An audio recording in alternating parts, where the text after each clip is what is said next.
नमस्ते दोस्तों और अभिवादन। मुझे मालूम नहीं कि आपको मैं आपको इस समय रात के 12 बज रहे हैं तो गुड मॉर्निंग कहूँ, नया दिन शुरू हो गया है या कैसे? लेकिन कुछ ख़ास खबरें ऐसी आई इसी वक़्त जो मुझे आपसे शेयर करनी ज़रूरी लगी और मैंने कहा मैं आपको जो भी आप लोग देख पाएँगे और जब भी देख पाएँगे, कम से कम ये खबरें आपसे आप तक पहुँच जाएँगी और वो ज़रूरी बात है।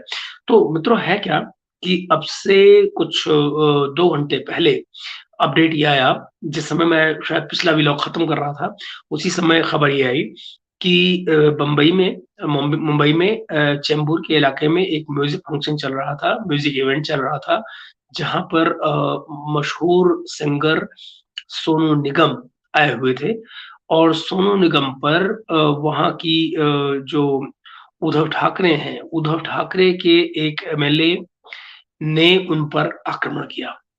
और हमले में सोनू निगम घायल हुए हैं और इस समय उनको ले जाया गया है नज़दीकी अस्पताल में बम्बई के वहीं चैम्बूर के। तो उन पर अपडेट जब आएगा तो आप तक मैं कल कोशिश करूँगा कि ज़रूर पहुँचाऊँ। लेकिन बुरी खबर ये है कि उनको स्टेयरकेस पर आप देख सकते हैं कि वो जो हमला हुआ उस पर उन्हें चोट आई है और ये देखिए, ये कुछ इवेंट इस तरह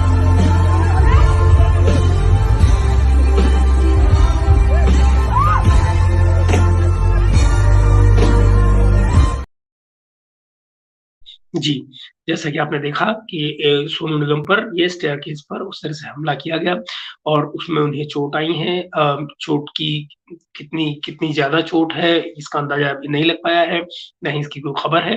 अस्पताल उनको ले जाया गया है चेंबूर में। अब सवेरे तक क्या खबर आती है, जैसा भी होगा वो आप तक डेफ़िनिटली मेन स्ट्रीम मीडिया भी ज़ाहिर खबर तब तक पहुँचा रहा होगा आप तक और जो मेरे पास खबर आएगी मैं वो भी आपके साथ शेयर करूँगा। तो एक एक एक निगाह एक बार फिर से आप देख लें जो ये घटना हुई।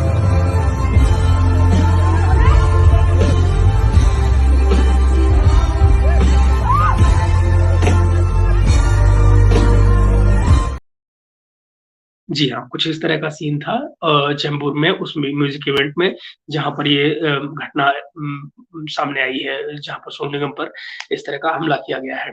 तो इसके अलावा चूँकि अब हम बात कर ही रहे हैं और मैं अब ऑनलाइन आया हूँ, तो मैंने क्यों ना बची कुछ 1-2 खबरें आपसे और शेयर कर ली जाएँ। खबर ये भी आई है आज कि कराची में एक देवबंदी मौलवी हैं मंजूर मैंगल जिन्होंने ये क्लेम किया है कि वो हर साल 2 से ढाई हज़ार तालिबान तैयार करते हैं।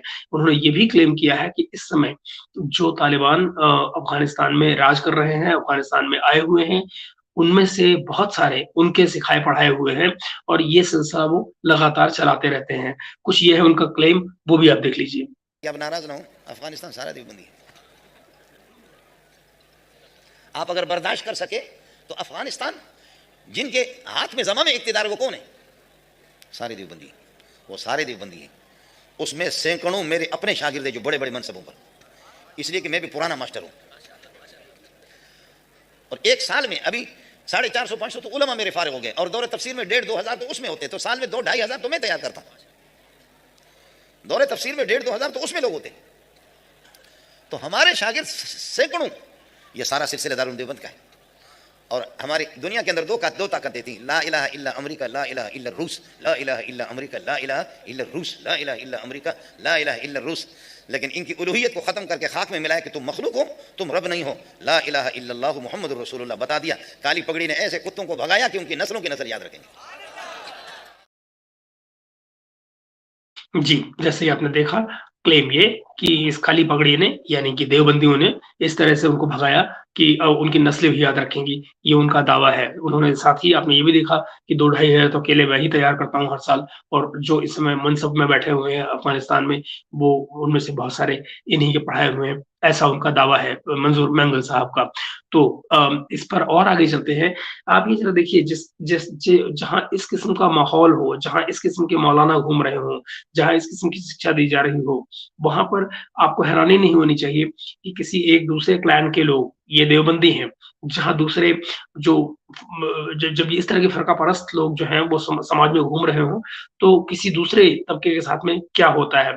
तो मैं आपको दिखाता हूँ जो एक नया वीडियो सामने आया है आज, वो ये कि एक अहमदी के साथ में किस तरह व्यवहार किया गया।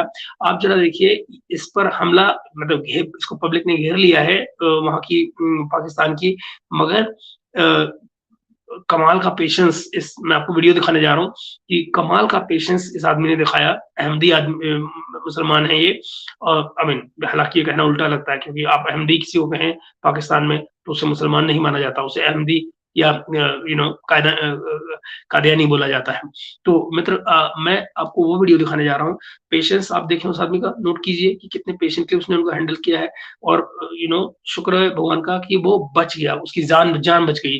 बेसिकली किसी अहमदी का ऐसे माहौल में फँसकर और अपनी ज़िंदगी बचा लेना पाकिस्तान में नामुमकिन के बराबर है। तो मगर इसकी ज़िंदगी बच गई। बड़ा वायरल हो रहा है ये वीडियो, तो मैंने कहा मैं आपके साथ शेयर कर लूँ। ज़रा देखिए कि दरअसल पूरा incident with crowd around him, पूरी भीड़ के बीच में इस शख्स की ज़िंदगी कैसे बची, कैसे उसने अपने आप को बचाया, कैसा पेशेंस दिखाया। ज़रा देखिए, गौर करिए।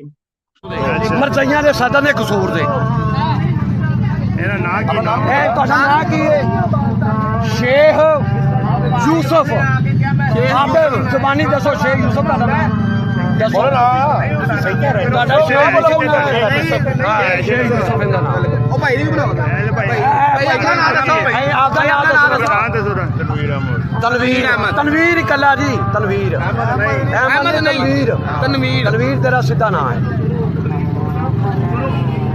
ਮਾਮੂ ਤਾਲਾ ਲਾਓ ਯਾਰ ਤਾਲਾ ਲਾਓ ਹਾਂ ਤਾਲਾ ਉਹ ਹਾਜੀ ਕੋਲ ਲੈਣ ਗਿਆ ਯਾਰ ਹੁਣ ਤੂੰ ਰਸਤਾ ਦਿਓ ਭਾਈ ਰਸਤਾ ਦਿਓ ਜਾਓ ਵੀ ਇਹ ਤਾਲਾ ਲਾਣ ਲੱਗੇ ਮੈਂ ਨਾਰਾ ਨਾਲ ਤਾਜਦਾਰ ਜਿੰਦਾਬਾਦ ਜਿੰਦਾਬਾਦ ਤਾਜਦਾਰ ਜਿੰਦਾਬਾਦ ਜਿੰਦਾਬਾਦ ਲਬੈਕ ਲਬੈਕ ਯਾ ਰਸੂਲ ਅੱਲਾਹ ਲਬੈਕ ਲਬੈਕ ਲਬੈਕ ਯਾ ਰਸੂਲ ਅੱਲਾਹ ਲਬੈਕ ਲਬੈਕ ਲਬੈਕ ਯਾ ਰਸੂਲ ਅੱਲਾਹ ਲਬੈਕ ਯਾ ਰਸੂਲ ਲਬੈਕ ਯਾ ਰਸੂਲ ਅੱਲਾਹ ਲਬੈਕ ਲਬੈਕ ਯਾ ਰਸੂਲ ਅੱਲਾਹ ਲਬੈਕ ਲਬੈਕ ਲਬੈਕ ਯਾ ਰਸੂਲ ਅੱਲਾਹ ਲਬੈਕ ਲਬੈਕ ਲਬੈਕ ਯਾ ਰਸੂਲ ਅੱਲਾਹ ਲਬੈਕ ਲਬੈਕ ਲਬੈਕ ਯਾ ਰਸੂਲ ਅੱਲਾਹ Labbaik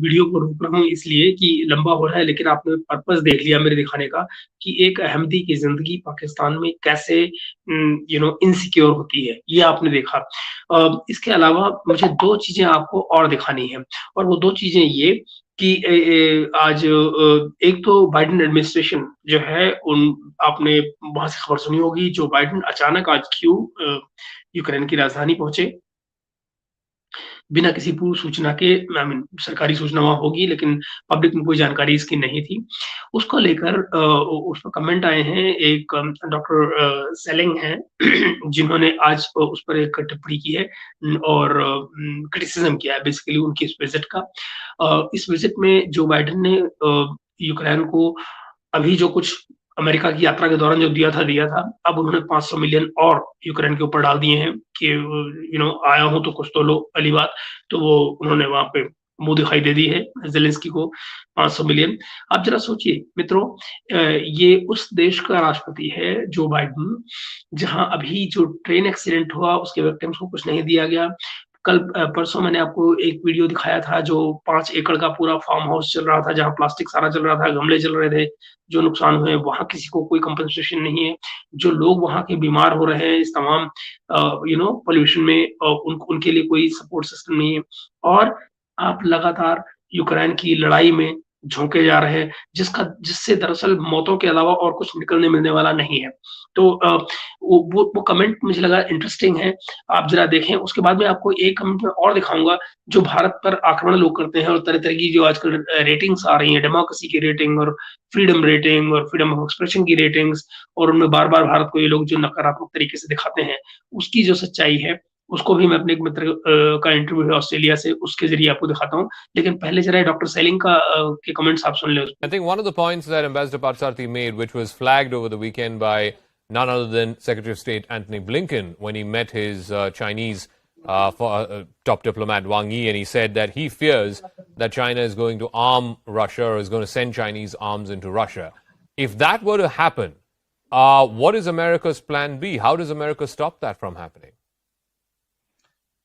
Well, it may already be happening. I've been monitoring the Chinese rail traffic, and what I see are cargo leaving from areas where there are Chinese military stockpiles and moving into Russian territory, into Russian logistic hubs.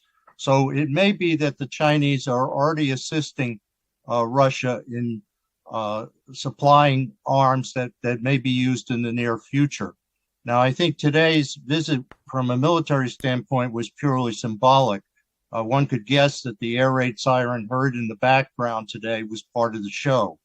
What is more important is whether or not the anticipated Russian offensive will begin and when. There's about a 6-week window before the muddy season begins, which would limit offensive operations. Now, the $500 million package Biden announced today would not affect that. It is for artillery shells, anti-tank weapons, radar systems. That will have little effect on a possible Russian offensive. The advanced tanks won't arrive for months, and no fighter aircraft has been promised. What Biden should be doing is promoting peace negotiations between Ukraine and Russia, because the only ones benefiting from the conflict are the Chinese Communist Party and those associated with the anti-democratic World Economic Forum like George Soros. So, but instead of promoting peace, Biden is doing the opposite. He's fueling the conflict and driving it towards World War III. So in terms of peace negotiations, I think India could play an important role, and perhaps Prime Minister Modi is in a position to step up and help. Let me go back to Dr. Sergey. If one of the reasons why Putin launched this war was because he felt that NATO was at his doorstep, with Ukraine potentially becoming a member, or that was his fear that Ukraine was going to be the last country to be embraced into the NATO orbit. But look at the events of the last 1 year. Ever since he launched this invasion, more and more countries are wanting to become NATO members. Sweden and Finland are now on the accelerated path for NATO membership. NATO has got a relevance today because of this war in a way it did not have prior to 24th February 2022. Well, that's indeed Dr. Sergey, thank you. Yeah. Yes, thank you. We'll see what will happen in the close future.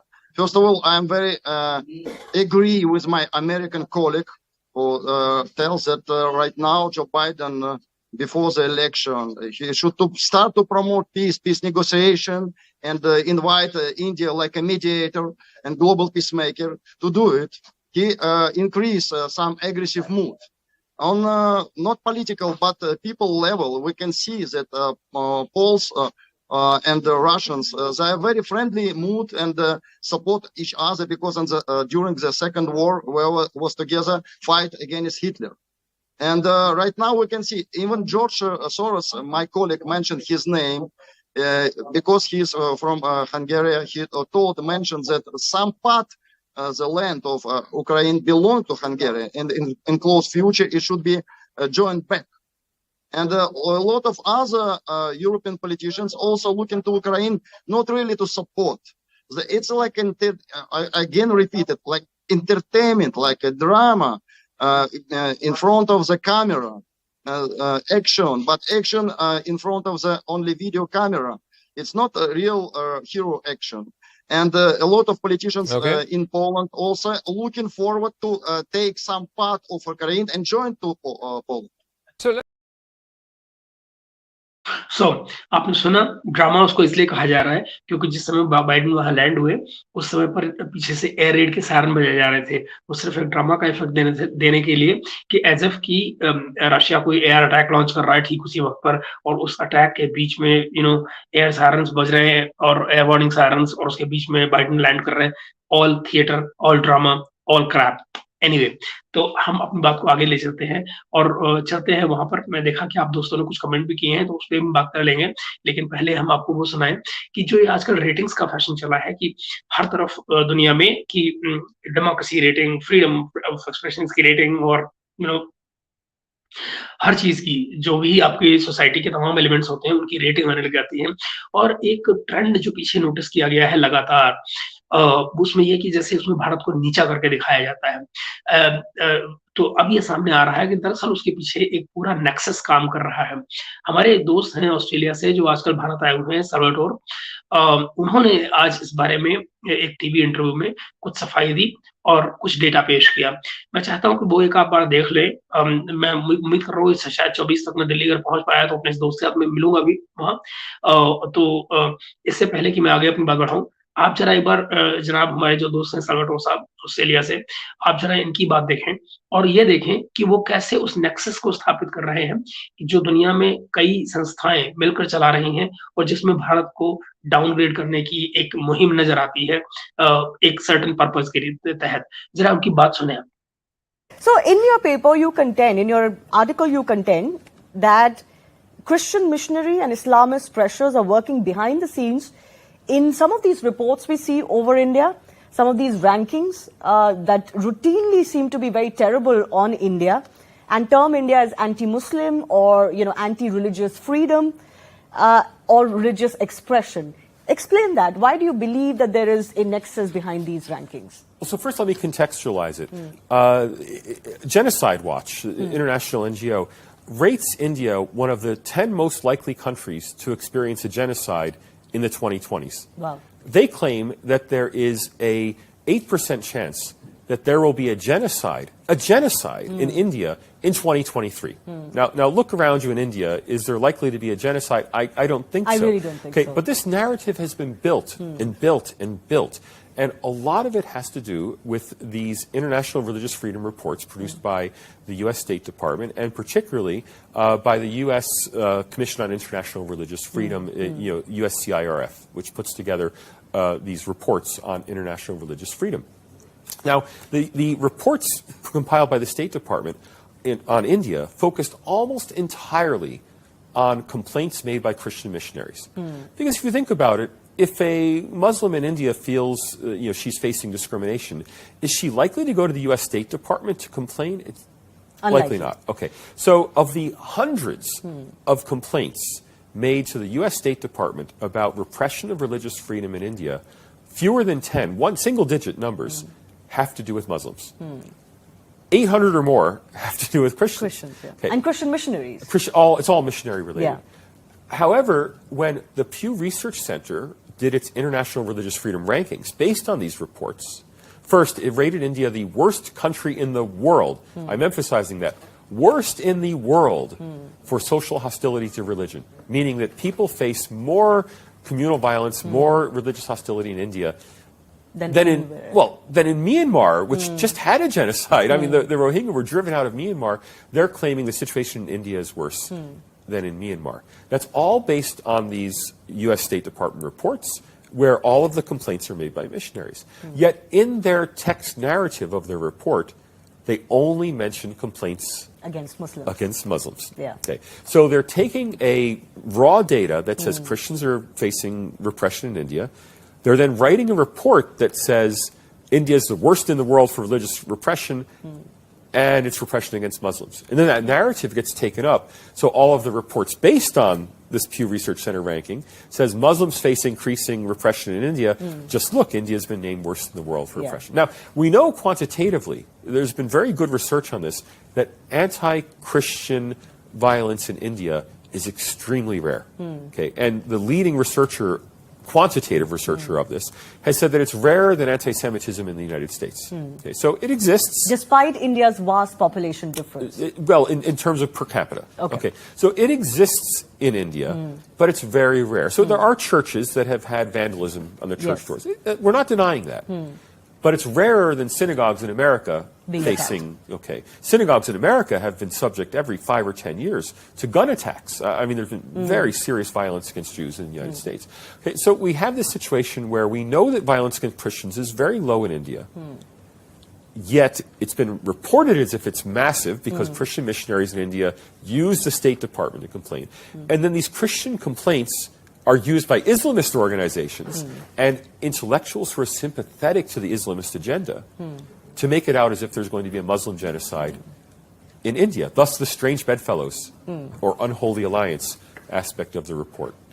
You also say that organizations like the Pew Research is not technically anti-India. They don't have any bias against India. They don't have any bias against Hindus, for example, but their methodology is so bad. One is picking up these reports from US state departments, which obviously have a tone which is more Christian missionary complaints. I don't know why they still base their reports on this. It's so obvious that this is not going to be good data for them.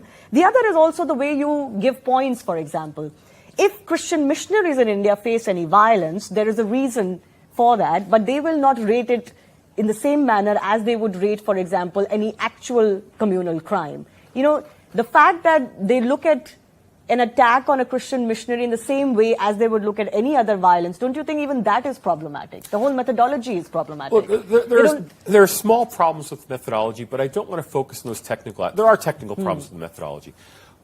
But we don't have to rely on these primarily qualitative rankings based on reports of journalists and NGOs because we have hard survey data about religious freedom in India. Ironically, it comes from the same Pew Research Center, but from a different group at the Pew Research Center. And this hard survey data shows us that violence or discrimination against Muslims and Christians in India reported by actual Muslims and Christians in India is very rare.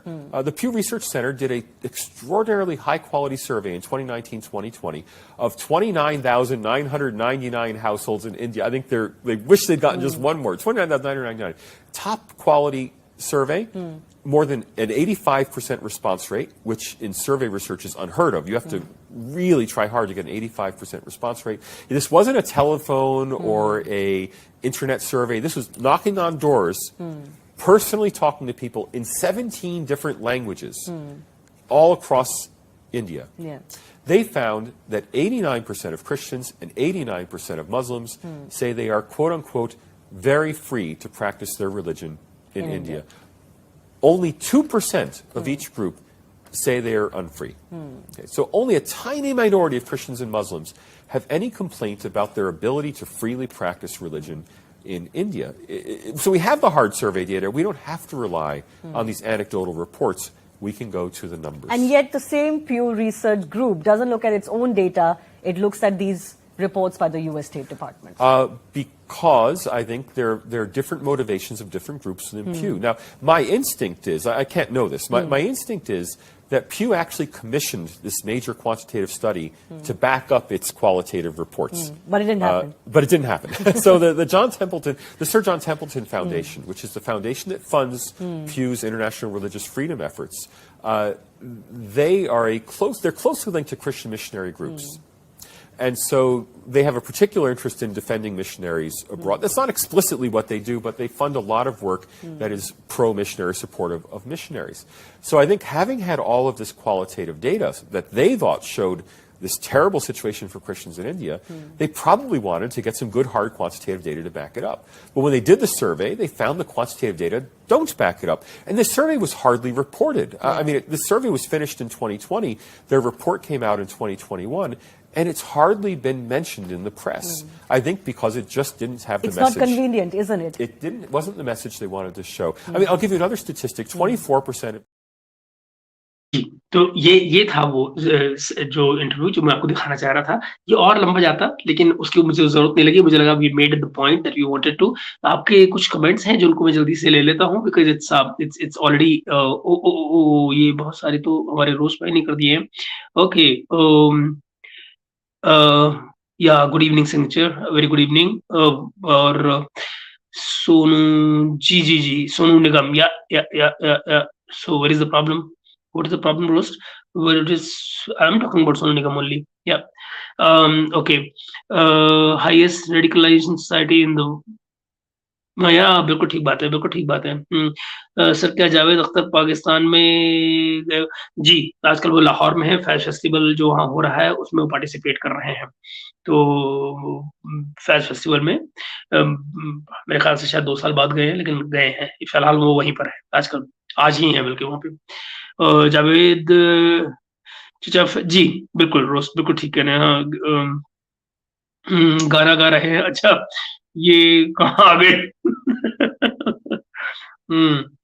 By the way ये गाने पे बड़े comment करते हैं, इनके घर में जैसे लोग आते हैं ना सिंगर्स में। मुझे याद है एक लड़का, आपको याद हो वो गाने का एक कंपटीशन हुआ करता था जिसमें हरिप्रसाद चौरसिया जी जो है वो आए थे, जज बनकर आए थे। उसमें वो लड़का फाइनल में आया था, क्या नाम था उसका? मोहम्मद वकील, आई थिंक जीता भी शायद वो था। तो मोहम्मद वकील को मैंने जावेद साहब के घर में गाते हुए कई बार सुना है। और तो वो उसको बताया करते थे, दरअसल ऐसे नहीं, इसको सुर को ऐसे पकड़ो, यू नो। तो उनका बड़ा इंटरेस्ट है गाने वाने में। खैर जी रोज भाई, thank you so much, and you know it's nice to be, you know, when you share it and like it, it's very sir, there is a news that Indian government going to reduce military strike in, हाँ ये इससे signature, इससे क्या है signature? ये बिल्कुल ठीक बात है। फेज मैनर में ये बात चल रही है कि हमारे जो आर्मी है उसको वहां से विड्रॉ किया जाए। दिस ऑल्सो इंडिकेट्स कि जो डेंजर लेवल है वो शायद अब उतना खत्म हो रहा है और सोसाइटी को उस किस्म से फ्रीडम दी जा रही है। इसके कुछ फायदे ये भी होंगे कि हो सकता है थोड़ी सी बिजनेस एक्टिविटी कुछ ज्यादा हो, लेकिन अगेन बॉर्डर्स पर तो ध्यान रखा ही जाएगा, ऐसा मैं उम्मीद करता हूँ। और मुझे ये भी लगता है कि इन दिनों में देखा ये भी जाएगा कि you know how things work, basically थोड़ा थोड़ा करके हटा के इसीलिए देखा जाएगा कि पानी था लेने की कोशिश और ये कि सामने से रिएक्शन कैसा आता है। हालांकि मुझे लगता है ये टाइमिंग बड़ी खराब है, क्योंकि अगले साल इलेक्शन है और पड़ोसी हमारा जो है वो इस समय ऐसी हालत में है कि ये शायद शांति से बैठने ना दे। बट यू नो गवर्नमेंट एक कोशिश कर रही है, तो आई एम श्योर कि उनके पास कुछ सॉलिड इस तरह की रिपोर्ट होंगी जहां पर वो यू नो कुछ कर पाए और किसी बेहतरी की उम्मीद लगा पाए, या पता नहीं कि लोकल रिएक्शन कुछ इस तरह का हो। सर इंडियन गवर्नमेंट की लूज पॉलिसी है, हमेशा की तरह इंडियंस ही जवाब देंगे, गवर्नमेंट का ध्यान डेवलपमेंट पर है। हाँ बिल्कुल, अब क्या कहा जाए, ये खुलापन तो है हमारे यहाँ पर और वो हमारा एक प्लस पॉइंट भी है। हमारी सोसाइटी में चीजें अच्छी बुरी हर सोसाइटी में होती हैं, वो हमारे यहाँ भी होती हैं, लेकिन कम से कम हमारे यहाँ इस तरह का ओपन स्पेस है जहाँ पर लोग अपनी बात कर पाते हैं और समाज में अपनी चीजों को लेकर ऊपर आ पाते हैं। ये जो मित्र हमारे जो बात कर रहे थे सल्वाडोर, तो ये वो दरअसल उसी तरह पॉइंट आउट कर रहे थे कि भाई पूरा एक सर्वे हुआ, 2020 में सर्वे हुआ, 2021 में खत्म किया गया, 85,000 लोगों के साथ डोर टू डोर सर्वे किया गया और 89% लोग ये कह रहे हैं मुस्लिम्स और क्रिश्चियंस कि भाई हमें कोई दिक्कत नहीं है, हमारे को पूरी फ्रीडम है आजादी से अपना रिलीजन प्रैक्टिस करने की। और उसके बाद सिर्फ 2% लोग हैं जो ये कहते हैं कि नहीं जी हमें दिक्कत है, और उस 2% की बात को हाईलाइट किया जाता है इंटरनेशनल मीडिया में। इसके क्या मायने निकाले जाए? इसका मतलब है ना कि कुछ एलिमेंट्स हैं जो दरअसल हमारे खिलाफ साजिश कर रहे हैं। अरे वो मैं उसको ठीक कर देता हूँ दोस्त। वो क्या होता है, वो ऑटो करेक्ट में कई बार होता है, और चूंकि मेरे पास 11:30 बजे करीब खबर आई थी, मैं जल्दी से बनाना था तो मेरा ध्यान नहीं गया। I just correct right now, thank you very much roast. तो ये है दोस्त वो बात है, तो जिसकी मुझे लगा कि जैसे आपको थोड़ा सा अपडेट दे दूं, क्योंकि सुबह तक लेट हो जाएगा और मैं चूंकि जाग रहा था, तो मैंने कहा आपसे शेयर कर लूं कि ये खबर है। इस बीच में थोड़ी सी नई डेवलप हुई है पिछले घंटों में। और इस बीच में इमरान खान की खबर ये कि वो जाहिर है, जैसा कि मैंने आपको बताया था, उनको जमानत मिल गई और वो वापस अपने घर पहुंच चुके हैं। उनके घर पहुंचने के बाद में वहाँ खूब दिवाली मनाई गई है, पटाखे वटाखे चलाए गए हैं, लाइटिंग की गई है, ये सब चल रहा है। मगर अब देखना ये होगा कि गवर्नमेंट का रिस्पांस क्या होता है। गवर्नमेंट ने उनको अरेस्ट नहीं किया है, ये तय, ये बिल्कुल बात, जैसा कि मैं आपको कह रहा था कि ये गट्स की बात है, गट्स है नहीं इस गवर्नमेंट में, ये बात वो टाइम एंड अगेन साबित कर रहे हैं। तो ये था वो आपका अपडेट दोस्तों। मुझे लगता है कि इसमें बहुत कुछ और बात करने का है नहीं, आप लोग भी थोड़े से ही हैं, 9 लोग हैं इस समय आप लोग ऑनलाइन। तो कल सुबह 11 बजे अपन फिर दोबारा से बैठकर बात करेंगे इस बारे में डिटेल में, और मैं आपकी उम्मीद करूंगा कि आप लोग वक्त निकाल कर आए, और ताकि हम अपनी बातचीत जारी रखें कल सुबह। और लाइक एंड शेयर, जैसा कि रोज ने कहा, do like and share it and subscribe it. if you have not. And let's meet up tomorrow morning at around 11 o'clock India time. Thank you very much and good night. Sleep well, दोस्तों.